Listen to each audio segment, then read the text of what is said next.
Michael R. Pompeo.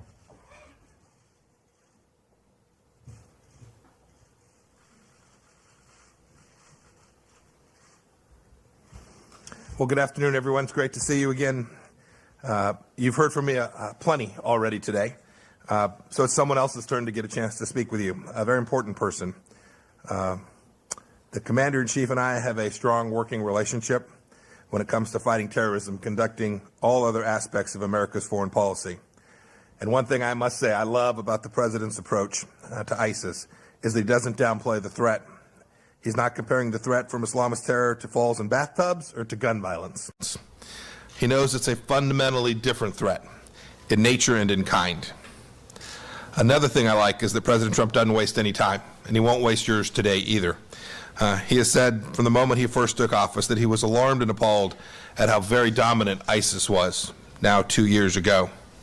So he directed us, and he rolled up his sleeves. We got to work changing that map, dismantling the so-called caliphate, shrinking its influence, and liberating innocents from the terror group's savagery and slavery. Thanks to his leadership, our armed forces, our allies in the global coalition, and local partners, the map has changed over the last 2 years, and ISIS is now the one that's seeing red. President Trump said last night in his message to the nation in the State of the Union that ISIS territorial caliphate is virtually defeated. But he's also made clear that we're ready to come back in full force if ISIS reorganizes and reemerges. You'll get to hear more from him now. Without further ado, please join me in welcoming the President of the United States, President Donald Trump.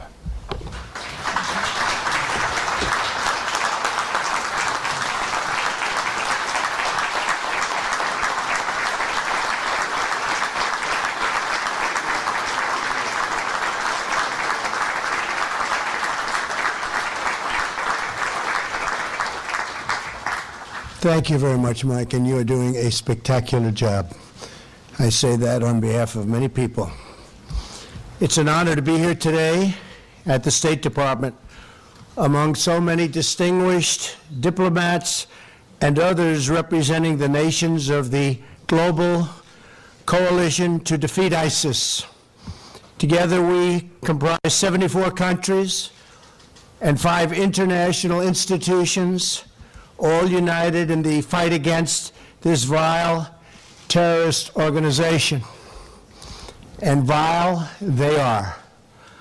I want to thank Acting Defense Secretary Patrick Shanahan. Patrick, stand up. You've been doing a fantastic job. We appreciate it. Thank you. Ambassador James Jeffrey. Thank you. Thank you. And all of our coalition members here today for their enduring commitment to defeating ISIS in the Middle East and around the world. In January 2017, only 2 years ago, ISIS had a vast amount of territory in Syria and Iraq. When I became president, I said, I want to see what they have. And I looked, and it was a mess. It was a lot. When I took office, one of my very first acts was to go to the Pentagon and ask them to produce and show me a plan to defeat ISIS. Under the new approach we developed, we empowered our commanders in the field, enabled our partners on the ground, and directly confronted ISIS's wicked ideology. And we're doing that today, except in even greater numbers. As a result, as I noted in my State of the Union address yesterday, the United States military, our coalition partners, and the Syrian Democratic Forces have liberated virtually all of the territory previously held by ISIS in Syria and Iraq. It should be formally announced sometime, probably next week, that we will have 100% of the caliphate. But I want to wait for the official word. I don't want to say it too early. Over the past 2 years, we have retaken more than 20,000 square miles of land. We have secured 1 battlefield. And we've had victory after victory after victory and retaken both Mosul and Raqqa. We have eliminated more than 60-mile high-value ISIS leaders, so we have if you look at the ISIS leaders of the 60 top, we've eliminated almost every one of them. Now, they reform, we know that, but they're having a hard time reforming, and I wouldn't say it's a great job to have because of us. It's not exactly, hopefully, will not be a sought-after occupation. More than 100 other top ISIS officials have been eliminated, and tens of thousands of ISIS fighters are gone. They're gone. Together, we have freed more than 5 million civilians from the grip of these bloodthirsty killers. And you know the killers they are. You see it. And we used to see it to an extent we couldn't believe, where our people and our friends and our allies, in many cases, people whose parents I've gotten to know, had to wear the orange uniform prior to you know what. We don't want to see those scenes anymore. Thanks to the global coalition, including all of you here today, and to our other partners, the ISIS caliphate has been decimated. Nobody thought it was possible to do it this quickly. 3 weeks ago, I was in Iraq, and I was talking to some of our great generals, and I gave them the absolute go-ahead. I said, go at it. How long will it take? Once you get started, he said, sir, 1 week. I said, where did that come from, 1 week? And he meant it. And it's about a week since they really got going, and they'll be informing us very soon, officially, that it's 100%. ISIS can no longer claim widespread ownership over local governments in Syria and Iraq. Now, you're always going to have people. They'll be around. They're sick. They're demented. But you're going to have them no matter how well we do militarily. You can't do better than we've done militarily, but you will have people that will be around, and we'll search them out, and you'll search them out, and we'll find them. And hopefully they won't be around very long. They can no longer extract natural resources because they no longer control the land or the area. They can no longer tax the citizens in that area because they no longer have that area, or steal ancient artifacts or destroy ancient artifacts, as they've been doing. They've really been set back. We're working very hard on the internet. For a period of time, they used the internet better than we did.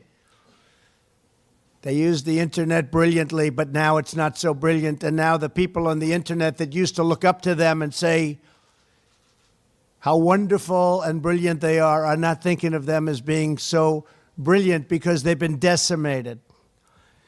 They can no longer control schools to impose their vicious ideology on young children.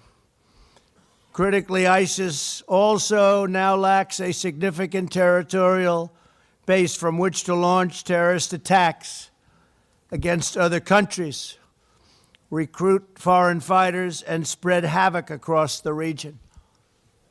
Their land is gone. It's a big factor. Their land is gone.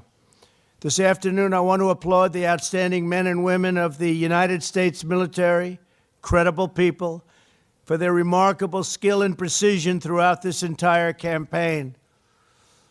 Now, as countries in the region and across our coalition step up their commitments, and we continue to destroy the remnants, that's all they have, remnants, but remnants can be very dangerous. Have to remember that. A remnant can be very dangerous.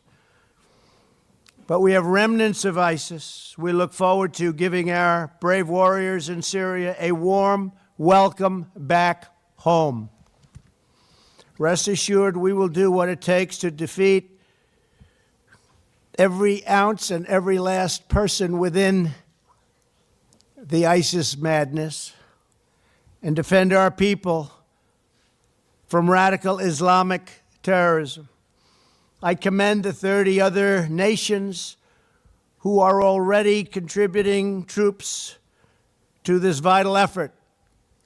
And it's a different effort than we had initially, but totally vital. In recent months, Germany, the United Arab Emirates, and Saudi Arabia have all made financial commitments.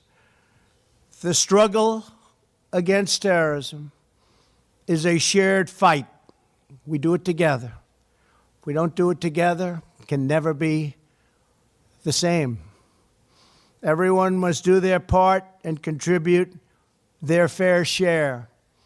We must also recognize that immigration security is national security, and that foreign fighters must not gain access into our nations.